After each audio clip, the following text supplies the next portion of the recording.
stay with us?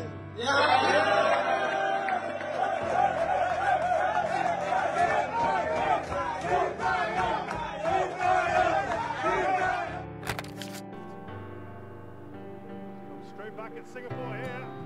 A real problem. It's a straightforward ticket into extra time. And there's a chance here. The save to be made.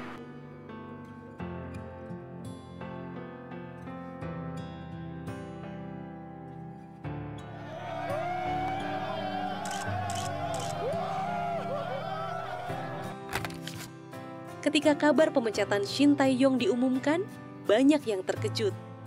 Pelatih asal Korea Selatan itu bukan sekadar pelatih biasa. Ia adalah sosok yang membangkitkan kembali harapan sepak bola Indonesia. Datang di akhir 2019 saat timnas Indonesia berada di peringkat 170 FIFA. Perlahan tapi pasti, ia membangun pondasi disiplin, mental, dan taktik yang belum pernah diterapkan di era sebelumnya. Hasilnya, peringkat FIFA melonjak hingga posisi 130, capaian terbaik Indonesia dalam lebih dari 2 dekade. Di level U23, Shin Tae-yong membawa Garuda Muda, menembus peringkat 4 di Piala Asia U23. Prestasi yang membuat Indonesia diperhitungkan di level benua. Bahkan, timnas U33 melaju hingga play-off Olimpiade, hanya selangkah lagi menuju Paris 2024. Bersamanya, timnas senior lolos ke putaran ketiga kualifikasi Piala Dunia 2026 untuk pertama kalinya dalam sejarah. Namun, di balik prestasi itu, badai mulai datang.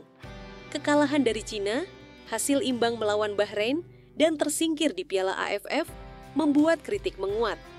Rumor pun beredar. Pencopotan ban Kapten Jay Itzes, keretakan ruang ganti, hingga kendala bahasa menjadi permasalahan semua itu. Erick Thohir kemudian memberi pernyataan resmi. Kami butuh peningkatan di kepelatihan, Shin Tae-yong kemudian dipecat.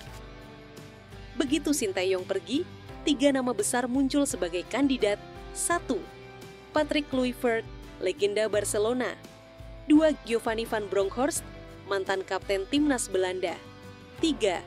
Frank de Boer, ex-pelatih timnas Belanda dan Inter Milan. Akhirnya pilihan jatuh pada Patrick Kluivert. Alasan PSSI, nama besar, koneksi diaspora, dan harapan bisa membawa Indonesia ke level berikutnya. Saat diumumkan, Patrick tidak datang sendirian.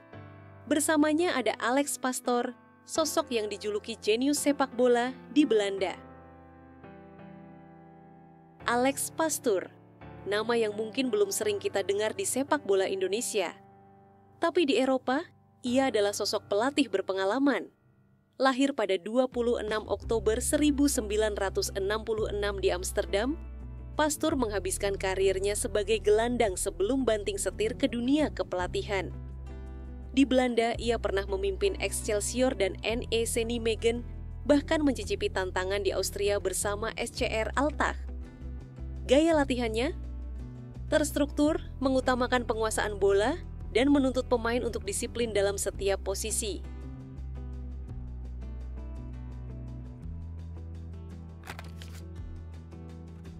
Dan juga Dani Lanzard, seorang pelatih yang diharapkan bisa menjadi penghubung ke semua pemain.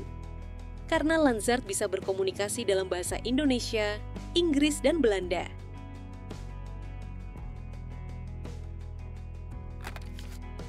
Untuk urusan di lini pertahanan terakhir, ada satu nama yang tak kalah berpengaruh, Stuart Woudenberg. Bukan pelatih kiper sembarangan. Pria kelahiran Belanda, 4 September 1985 ini, memiliki CV yang mengkilap di dunia kepelatihan kiper. Lisensi UEFA B, ia kantongi pada 2007, dan 7 tahun kemudian, pada 2014, ia sukses meraih lisensi UEFA A, khusus pelatih kiper. Namun langkah terbesarnya adalah ketika bergabung dengan Akademi Ajax Amsterdam pada 2011. Di Ajax, ia menjabat sebagai pelatih kiper akademi dari 2011 hingga 2014. Dan pada periode yang sama juga membina para penjaga gawang di tim Ajax Putri. Hingga pada akhirnya, Dewa United mengamankan jasanya sebagai pelatih kiper mereka. Dan kini, keahliannya itu dibawa untuk membantu timnas Indonesia membangun benteng terakhir yang kokoh di bawah Mistar. Kemudian untuk posisi analis diisi oleh Jordi Kluivert. Bukan sosok baru di dunia sepak bola Eropa. Ia telah bekerja di beberapa klub ternama, terutama di Belanda dan Turki. Salah satu pengalaman menariknya adalah saat ia menjadi analis video di SC Heerenveen, klub Eredivisie Belanda. Di sana, ia sempat bekerja dengan Tom Hay. Selain itu, pada musim 2023-2024, ia bergabung dengan Adana Demirspor, klub Turki yang saat itu dilatih oleh Patrick Kluivert. Keduanya tampaknya memiliki hubungan kerja yang baik, sehingga Jordi kembali dipercaya untuk bergabung dalam tim kepelatihan Kluivert di timnas Indonesia.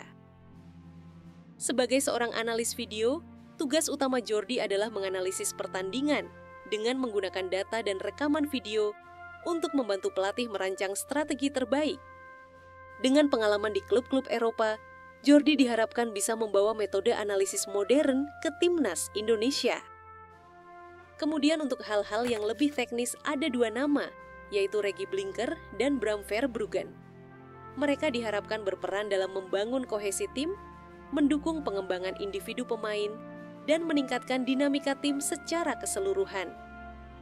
Bram memiliki latar belakang psikologi konseling dan pernah bekerja di Valencia dalam mengelola program talenta internasional.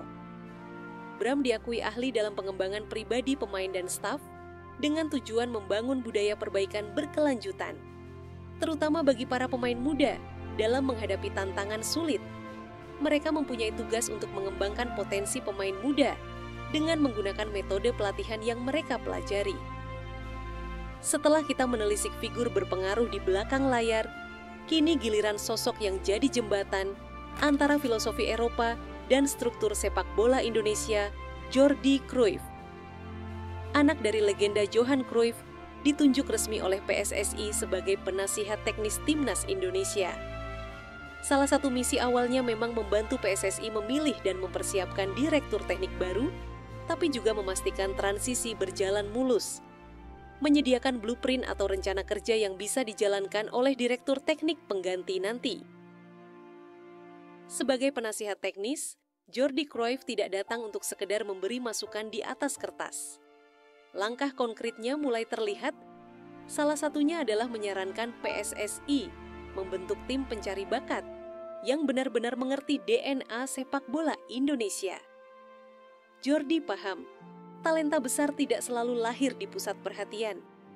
Banyak bakat terpendam yang hanya bisa ditemukan oleh mata yang terlatih, dan ia tahu persis siapa orang yang tepat untuk itu. Namanya Simon Tahamata, legenda sepak bola asal Maluku yang pernah bersinar di Ajax Amsterdam. Simon bukan orang asing bagi sepak bola Belanda dan Indonesia.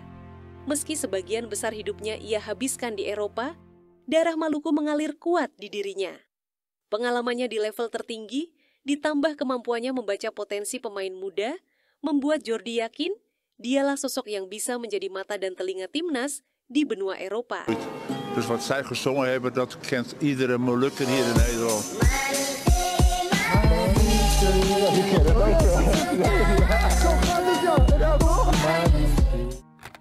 Orang ada nih kan, orang di sini Belanda di Cina kan siapa, orang bisa tolong Indonesia menang Cina dan Jepang.